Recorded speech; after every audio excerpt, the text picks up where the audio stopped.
how to price your services for SMMA and make your pricing a no-brainer for your client. Don't listen to what these SMMA experts are saying out there, saying you gotta charge $1,000 to $7,000 per month. I mean, how are you justifying those prices? So today in this video, I'll be teaching you how to not appear as some scammer saying, give me $1,000 and tomorrow you have $20,000, and how to not underpay yourself by charging too little, and how to not overpay yourself and cause your client's retention period to decrease. So let's jump into this video. If you're into SMMA and entrepreneur advice, tips, and help, then hit the subscribe button and comment down in the comment section if you have any questions. But further than that, let's jump into this video. Pricing and buying. Why do people buy something? That's the first thing you need to understand. It's because whatever they want to buy acts as a bridge to where they are and where they want to go. It's an issue of, if I don't spend that money, I won't get to where I should be. Demand and supply, desire, and the current situation. I actually learned this from 𝐥𝐸𝐸. If you aren't subscribed or don't know who 𝐥𝐸𝐸 is, I'll leave a little card here for you to check him out. I honestly love 𝐥𝐸𝐸. To me, he's like a Sam Ovens #2, although he might find that disrespectful or might appreciate me saying that, I don't know. But yeah, 𝐥𝐸𝐸 is a really dope person and he has taught me a lot actually. I actually bought his course before. This was before he upped the price of the course and made it a $4,000 course. But anyway, jumping back to this video. Demand and supply, desire, and the current situation. So you need to understand price.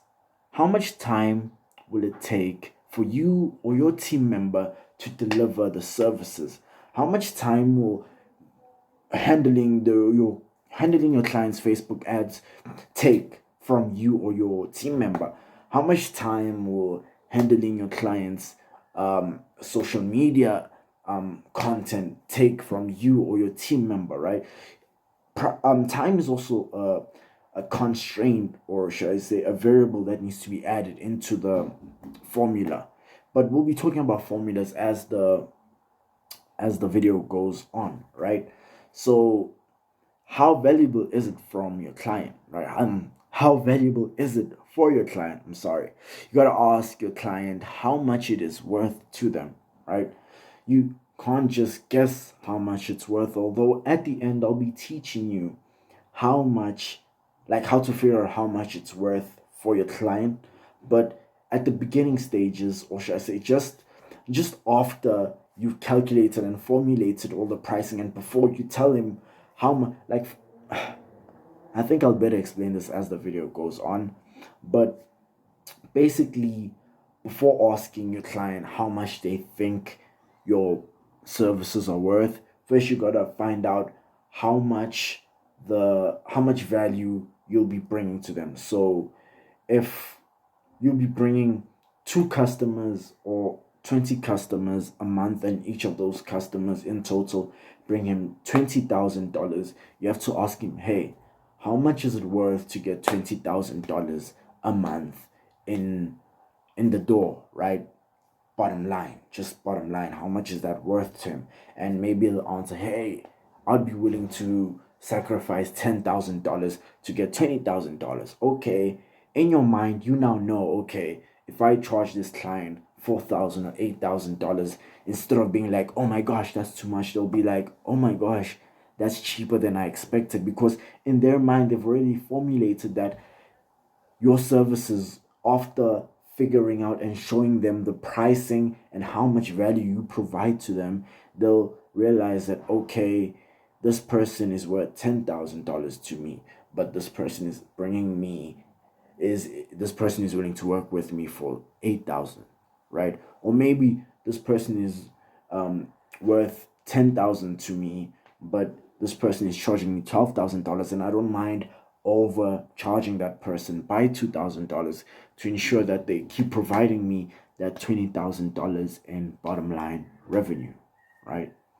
You have to actually not be afraid to ask the client how much the service you're providing is worth to them, but only ask that question after you've shown them how much value you are able to provide to them. You don't want to just ask this question at the beginning of the sales call, because for all you know, they might end up saying that you're only worth $100 a month because they don't know the value you're providing to them or you're going to provide to them.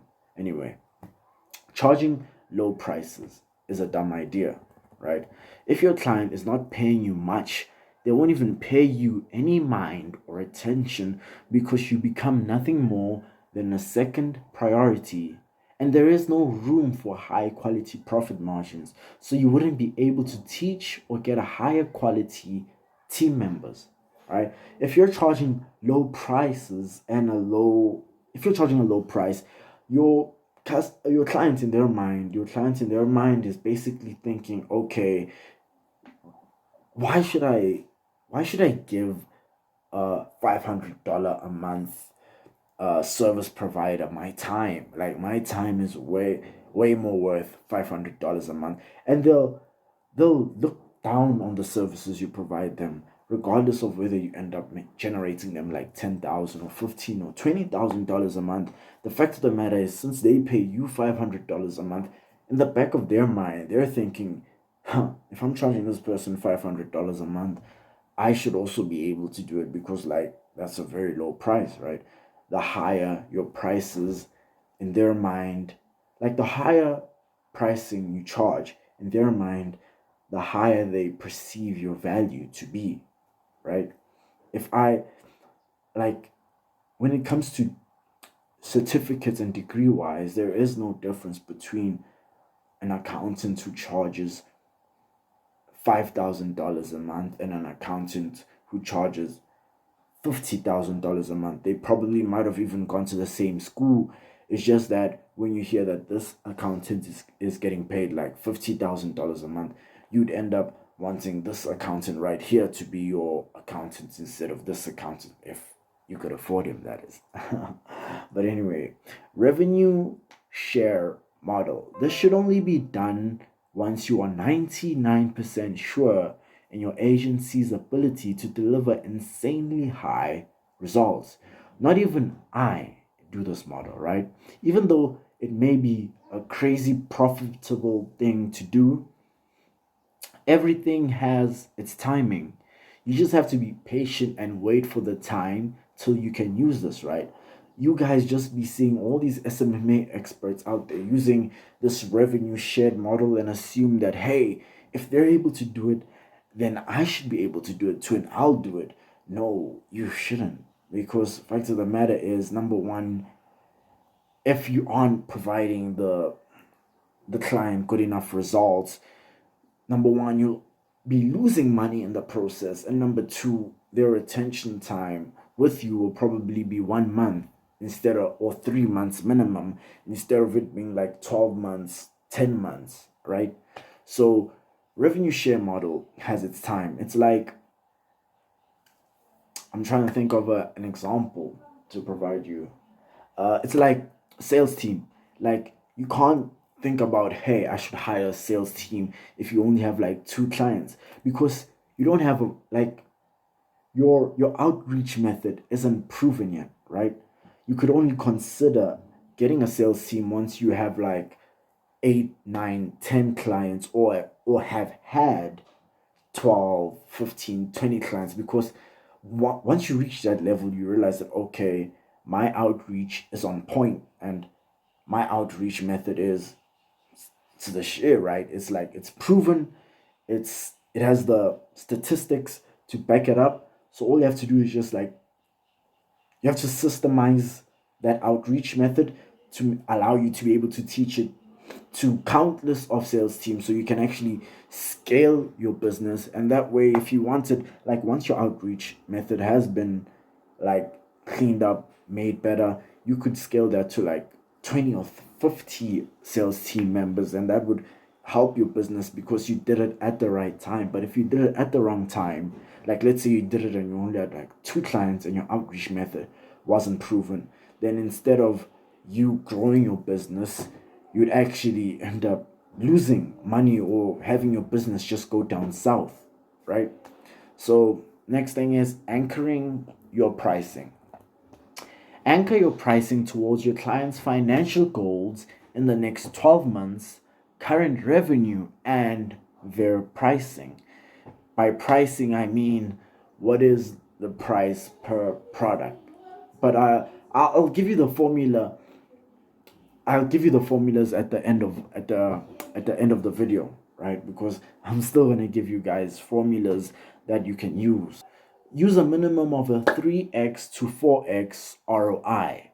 That means if the client in total is paying $5,000 for their digital marketing campaigns into your agency, as well as uh, wow, sorry. So if the client is giving you $5,000 and that $5,000 includes the ad spend and your retainer, then your ad campaign needs to have a ROAS of $15,000 to $20,000 coming out of it, right? That's a 3-4x ROAS.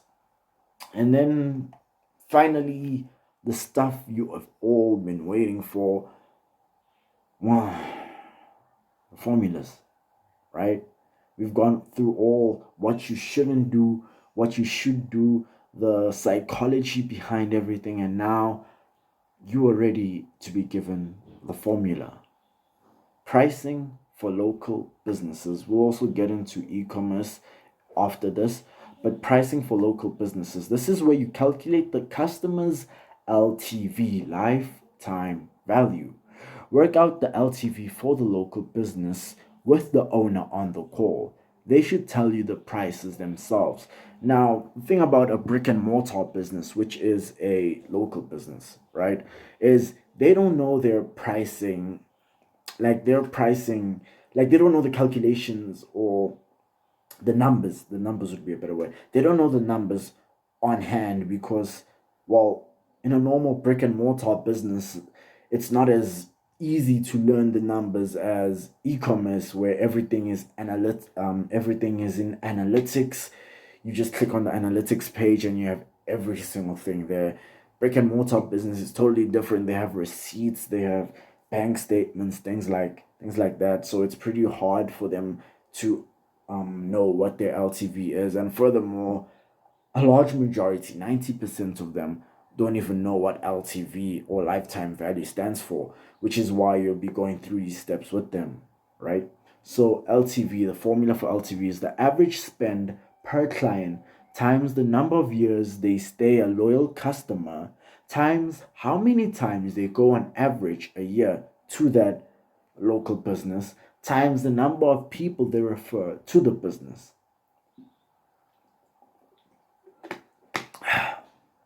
Now, lifetime value. This is the lifetime value one customer will provide to a local business. And the great thing about LTV that it is insanely high, right? Like compared to the ad spend, it is insanely high because, like, for a restaurant, for example, you might go to a restaurant with your friends and, like, let's say you saw an ad I ran, right? You saw an ad I ran and you took your friends with you to that restaurant. Now, how many times a year will you go to the restaurant? Probably you end up going to that restaurant once a month yourself, right? Your friends will also be going to that restaurant once a month since you introduced them to that restaurant, and they'll end up taking their family or other friends to that restaurant, and they'll also be going once a month or twice a month, right? So you calculate all of that and you calculate all the prices involved in that and how much that local business owner will make per client you get them through using ads, right? And ad spend, you want them to use an average CPA, that's cost per acquisition, times how many customers you expect to generate them per month. So that's what you'd want to be using. So now we're jumping into how to price for e-commerce businesses. Oh, but another thing I forgot to mention is cost per lead, because some local businesses like realtors or I can't think of another examples, but like realtors have, well, whether or not the lead becomes a client or a customer is dependent on the realtor's ability to close the client, right? So if the realtor's closing rate is low, then even if you gave them 1,000 leads, they would blame it on you because they aren't getting any customers. They aren't getting any money from it because their sales process is horrible.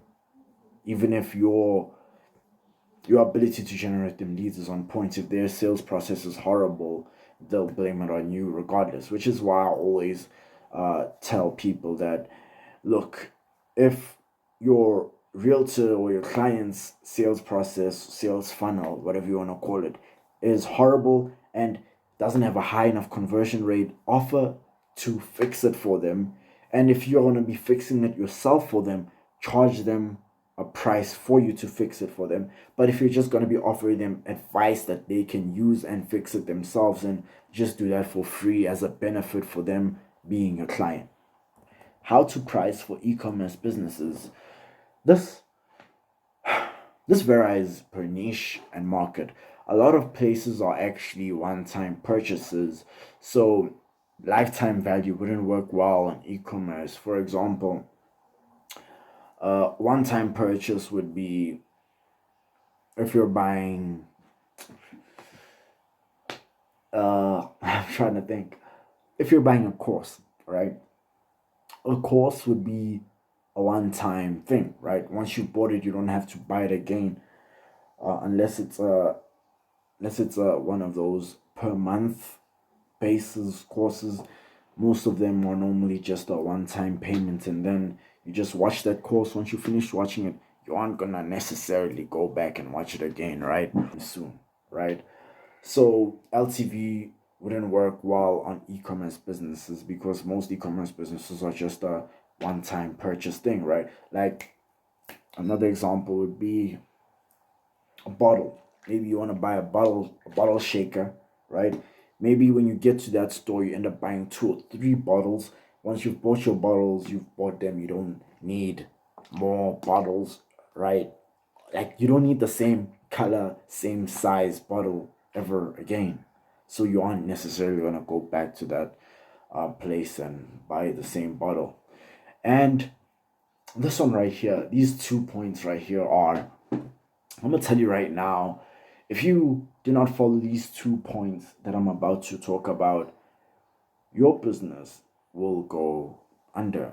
It's just the way of life, because you'll be putting too much pressure on your media buyer and too much pressure on yourself if you handle all your ads and ad creation yourself. You'll be putting too much pressure on yourself. And those 2 points are: ad spend must be greater than the retainer. Ad spend must be greater than the retainer. And the second thing is profit margins must be higher than 50%. This is why we don't offer that. This is why we don't offer our services to dropshippers, right? Because dropshippers have like a 5 to 15% profit margin. Like, I can tell you that personally because I've been a dropshipper, right? So I know that their profit margins are incredibly thin. Like they could be selling $100 product and only be making like $10 to $20 per product. That's like a 10 to 20% margin, and that's just like luck because that product is a high value product. But like most of their products are like $50, $60, $40. And the design of the website design, right? Website design has to be a high quality website, but that's just some tiny advice on how to spot a drop shipper that I just want to give you guys. But anyway, this has been how to price your services for your for your SMMA. If you found any value in this video, then hit the subscribe button. If you loved this video and found any value in it, hit the like button. And if you're into SMMA, business, entrepreneurship in general, any advice, any questions you want to ask, subscribe. If you have any questions, any tips you want to give other SMMA owners, throw them down in the comment section below. Join the community, right? Currently we're just a classroom size community, but we're trying to grow it. We're trying to reach more ears, and your little effort of clicking that button goes a long way. So turn that subscribe button into a subscribe button. And if you don't want to go all the way down there to click subscribe, then I think there'll be a, let me put this down. It's loud. There'll be a blue button here. Not a blue button, a red subscribe box right here. Click that subscribe box and subscribe until I see you guys in a minute. Enjoy the audio. Hope you're aiming right. If I'm on site, I'm not afraid to die. How you know? I'll be dressed in white. White light.